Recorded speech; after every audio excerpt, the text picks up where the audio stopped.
Florent Rodeau est avec nous ce plateau pour le Journal des Sports. Bonsoir Florent. Bonsoir, bonsoir à tous. Nous sommes à 11 jours du début de ces Jeux Olympiques de Rio et les gymnastes russes sont bien arrivés. Et oui, ils ont posé le pied sur le sol brésilien, même si leur participation aux Jeux n'est pas encore confirmée. C'est à la Fédération internationale désormais de gymnastique de se prononcer sur leur cas. Vous le savez, le CIO a demandé à chaque fédération internationale de décider qui peut concourir ou non à Rio. 2 critères seront pris en compte. Le premier, les athlètes ne doivent pas avoir été sanctionnés pour dopage par le passé. Le deuxième critère, ils doivent avoir été contrôlés par des laboratoires étrangers. Une référence bien sûr à ceux de Moscou et Sochi, accusés de tricherie par le rapport McLaren la semaine dernière. Sachez à ce propos que Yulia Stepanova, la spécialiste du 800 mètres à l'origine des révélations, ne prendra pas part à la compétition puisqu'elle a déjà été contrôlée positive par le passé.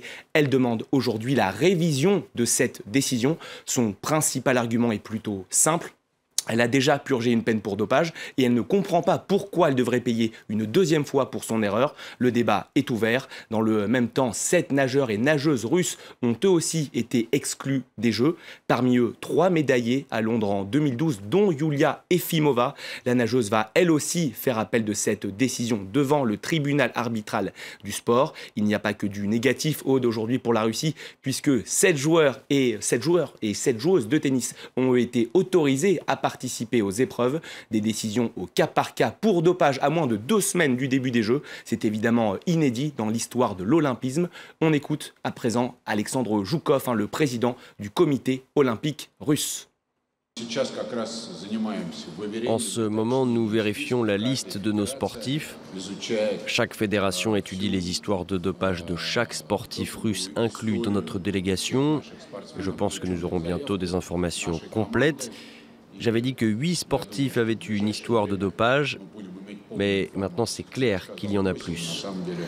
Et on continue de parler de ces Jeux, Florent, avec la délégation française qui a annoncé le nom de son porte-parole hier. Oui, c'est une demi-surprise. Il s'agit de Teddy Riner. Le judoka a été élu par 52 athlètes français issus de 26 sports différents.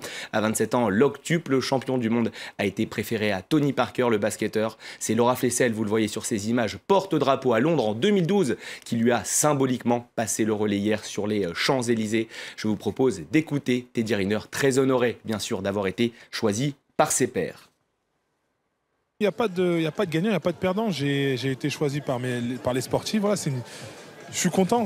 Maintenant, c'est à moi d'endosser ce rôle, c'est à moi de le respecter, c'est à moi d'être cet ambassadeur et ce capitaine de délégation qui a été choisi. Il faut que je respecte mes engagements, il faut que j'essaie d'encourager le plus de monde possible et que surtout, voilà, les choses que je vais dire à chaque sportif, c'est prendre du plaisir, ne rien lâcher, aller au bout de soi-même parce que c'est pas tous les jours les Jeux Olympiques et surtout vivre le rêve olympique parce que c'est quelque chose de grand, quelque chose de magnifique qui mérite d'être vécu. Et au Brésil, il y a un athlète qui va tenter d'écrire encore un peu plus son nom dans la légende olympique, c'est Michael Phelps. Et oui, le nageur américain va disputer ses 5e Jeux olympiques consécutifs. Il a déjà remporté 22 médailles, dont 18 en or. C'est bien évidemment un record olympique. Reportage sur sa préparation avec nos confrères de l'AFP, Laurent Dinardo et Sébastien Vuagna. Il avait mis un terme à sa carrière après les JO de Londres en 2012, mais 2 ans plus tard, il reprend la compétition. À Rio, Michael Phelps va disputer ses 5e JO, un record pour un nageur américain. Être en mesure de participer à mes 5e Jeux Olympiques, ça représente beaucoup pour moi. Dans 20 ans, je me retournerai et je serai heureux d'avoir pris la décision de revenir, même quand je penserai à ce que Bob m'a dit. Tu es fou de vouloir revenir. Vous savez, si je fais ça maintenant, c'est que je l'ai voulu. Encore et toujours entraîné par le fidèle Bob Bowman, Michael Phelps s'est qualifié sur les 100 et 200 mètres papillon et sur le 200 mètres 4 nages. Et le sportif le plus titré de l'histoire olympique compte bien encore enrichir sa collection de 22 médailles, dont 18 en or, et rêve même d'une sortie hollywoodienne avec de nouveaux records pour ses derniers Jeux. Ça fait longtemps, ça fait vraiment longtemps que je n'ai pas battu de record du monde. Je n'ai pas nagé de meilleur temps depuis 2009. Alors j'aimerais bien en battre un avant d'arrêter.